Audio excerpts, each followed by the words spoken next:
नदौरा ग्राम में यहाँ पे आज ऐसे व्यक्ति का इस नदौरा ग्राम के रहने वाले थे संतोष कुमार शर्मा जी, जिनकी 28 जुलाई को मृत्यु हो गई और मृत्यु होने के बाद इस ग्राम में उनको आज श्रद्धांजलि सभा का आयोजन किया गया है। और उस श्रद्धांजलि सभा में आज जो हम लोग हर जगह देखते हैं कि खुशियों का उमंग होता है, लेकिन यहाँ पे आज आंसू का गोला, लोग आंसू गिरा रहे हैं। आखिरकार वजह क्या है? उनके जाने के बाद इस गांव को या इस क्षेत्र को क्या क्षति है? पहले कुछ लोग से मैं बात करूंगा कि उन्होंने इस जनता के लिए, क्षेत्र के लिए और इस गांव के लिए क्या किया। बताएंगे सर अपना परिचय।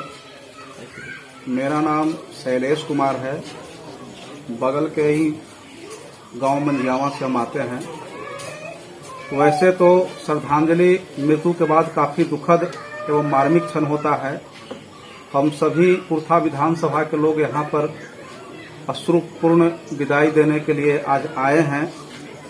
संतोष कुमार अपने राजनीतिक जीवन में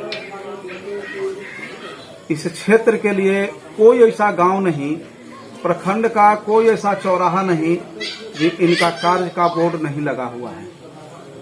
कोरोना जैसा वैश्विक महामारी में वर्तमान विधायक, वर्तमान एमपी उस बीमारी से अपने डेरा से नहीं निकले थे, लेकिन ये आदमी, इनका वर्तमान पता रांची में था।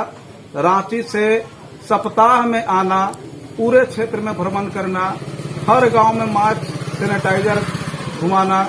कोई ऐसा गांव नहीं जहां पर गरीब का कोई लोग आकर के बताया कि हम अमुक बीमारी से ग्रस्त हैं, मेरा बच्चा बीमार है, हमारी पत्नी बीमार है। कोई भी ऐसा आदमी नहीं आया जिसको 10,000, 5,000, 20,000 मदद इन्होंने न किया। आज इनका जाना इस क्षेत्र के लिए काफी दुखद बात है। वर्तमान विधायक, यहाँ के 2 बार विधायक रहे माननीय सत्यदेव कुशवाहा जी, आज जनता उनको मैंडेट नहीं दिया।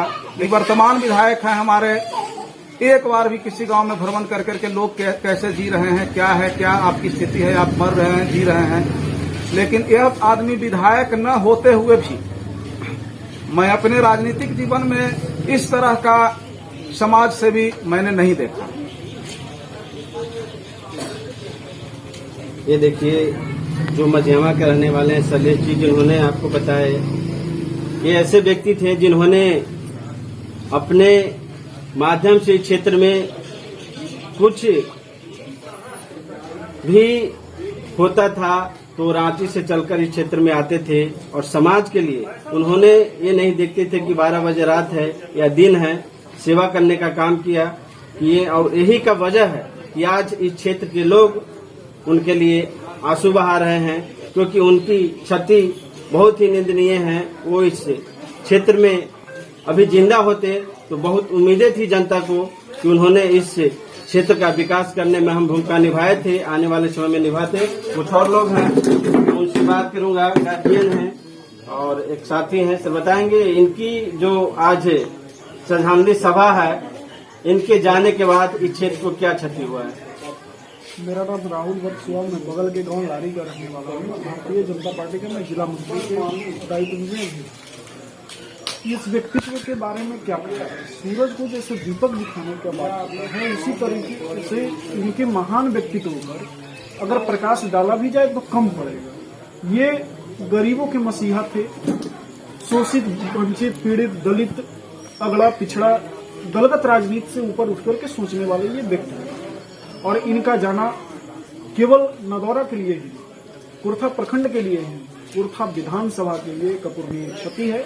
संतोष कुमार सिंह की आत्मा जहां भी होगी वो अमर रहेगा। और उनके जो अधूरे सपने, हम सब जितने भी आज श्रद्धांजलि सभा में आए हुए लोग हैं, हम सब आज यही संकल्प लेते हैं कि इनके अधूरे सपने को जितना भी थोड़ा थोड़ा तिल तिल करके ही एक घड़ा भरता है, बूंद बूंद से ही एक तालाब भरता है, तो उसी तरीके से इनके अधूरे सपने को थोड़ा थोड़ा ही हम लोग अगर प्रयास करेंगे तो पूरा किया जा सकता है। लेकिन अपूरणीय क्षति है, ये पूरा होगा या नहीं होगा ये हम सब नहीं जानते हैं इनके महान आत्मा का आशीर्वाद हम लोगों के ऊपर जब रहेगा तभी जाकर के इनके सपनों का कुर्था बनाया जा सकता है।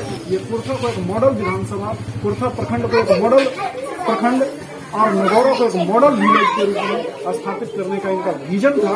लेकिन इन्होंने बीच में ही अपने सपना को अधूरा छोड़ करके, ऐसे भी कहा जाता है कि अच्छे लोगों को ज्यादा दिन धरती पर रहने का हक नहीं देता है, क्योंकि वो अपने अधूरे काम को पूरा करने के लिए बुला लेता है। तो वैसे ही हमारे महान जो ये सपूत थे कुर्था विधानसभा के, नदौरा ग्राम के जो बेटा इस माटी में पला बढ़ा, अभी सलेश भैया ने बताया कि बीच में यहाँ से दूरी बन गया था पढ़ाई के दरमियान, इनके पूरे परिवार रांची में रहते थे। लेकिन एक पढ़ा लिखा व्यक्ति, उच्च पद पर आसीन व्यक्ति और दर का अगर जनता का खाक छान रहा है, ये बता रहा है जनता को कि मैं आपका बेटा हूँ, और सचमुच संतोष कुमार सिंह कुर्था विधानसभा के बेटा थे। इनके कार्यों को पूरा, अगर जो भी यहाँ जनप्रतिनिधि बनते हैं वो पूरा करें, इनके सपनों, अधूरे सपने को पूरा करें, और इनके प्रति यही सच्ची श्रद्धांजलि होगी। बाकी आज मैं कुछ नहीं कर सकता हूँ, मैं इनके प्रति नम आंखों से श्रद्धांजलि अर्पित करता हूँ। कहने को तो बहुत कुछ है, लेकिन ये शब्द हूँ। उनके साथ बहुत संघर्ष किए, जब भी इस क्षेत्र में, इस गांव में आते थे और जहां भी जाना होता था वो भी उनके साथ कदम से कदम मिलाकर काम किए और चलते थे। उनकी क्षति होने के बाद चलिए उनसे जानना चाहते हैं क्या क्षति हुआ इस जनता को, इस गांव को और इस विधानसभा को, बताएंगे आप?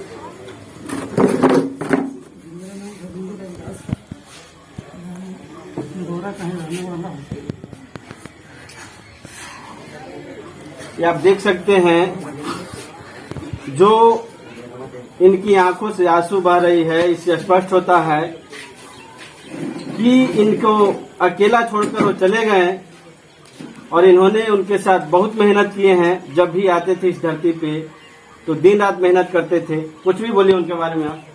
उनके बारे में जितना ही बोलूँगा कम, हमारे गार्जियन की तरह, हमेशा सहायक की तरह रखते थे, हम लोग को अच्छे मार्गदर्शन में रखे। और इस गांव के लिए बहुत दुख की बात है, और इस कुर्था विधानसभा के लिए बहुत दुख की बात है जो इनके जाने के बाद अपनी की छुट्टी हुई है। इसका भरपाई आगे होगा या नहीं तो मैं नहीं कर सकता, लेकिन क्या कहूँ, मुझे कुछ जा रहा। ये बहुत मुश्किल है, क्योंकि ऐसे व्यक्ति वो थे जिन्होंने जात और धर्म को छोड़ाकर सभी समाज को मिलाकर चलने वाले व्यक्ति थे, और उसी का वजह है कि आज आंसू बहा रहे हैं। कुछ और साथी हैं, उनसे बात करेंगे। बताइए उनके बारे में 2 मिनट। संतोष शर्मा जी कोई जात का नेता नहीं थे, जमात का नेता। हर जात में उनका आस्था था, हर जात से मिलते थे और हर जात के लिए दुख के और सुख के घड़ी में साथ रहते थे। और हर विकट परिस्थिति में, गरीब हो, गुरबा हो, चाहे कोई भी बीमार से झेल रहा है, उसके साथ रांची से आ करके उस घड़ी में सामना करते थे। हम लोग जितना भी उनके बारे में गुणगान करेंगे बहुत कम है, और बहुत उपेक्षा हम लोग कम, जितना भी कहेंगे कम है। इसलिए हम लोग क्या कर सकते हैं, उनको संभालने में हम लोग नमन कर रहे हैं। उनके रास्ते पर चलने का, हम भी एक जनप्रतिनिधि हैं, छोटा पंचायत समिति प्रतिनिधि हैं, उनके रास्ते पर चलने का काम करेंगे और उन्हीं का सोच रखेंगे और उनका मन की बात को जरूर हम लोग पूरा करेंगे। ये सारे लोग थे, इस क्षेत्र की जनता है, और इन लोगों को क्या क्षति है जो आप सुने। इन लोगों ने बताने का काम किया कि संतोष बाबू ऐसे व्यक्ति थे जिनकी जाने के बाद इस क्षेत्र की जो विकासें ठप पड़ गई, रुक गई, उसको भरपाई करना वो नामुमकिन होगा। इन लोग स्पष्ट रूप से बता रहे हैं कि वो भरपाई कैसे होगा या हम लोग कैसे करेंगे, ये मैं नहीं हम लोग बता सकते हैं। आप देख रहे थे BRJ टीवी जनता की आवाज, मैं दिलीप कुमार, धन्यवाद।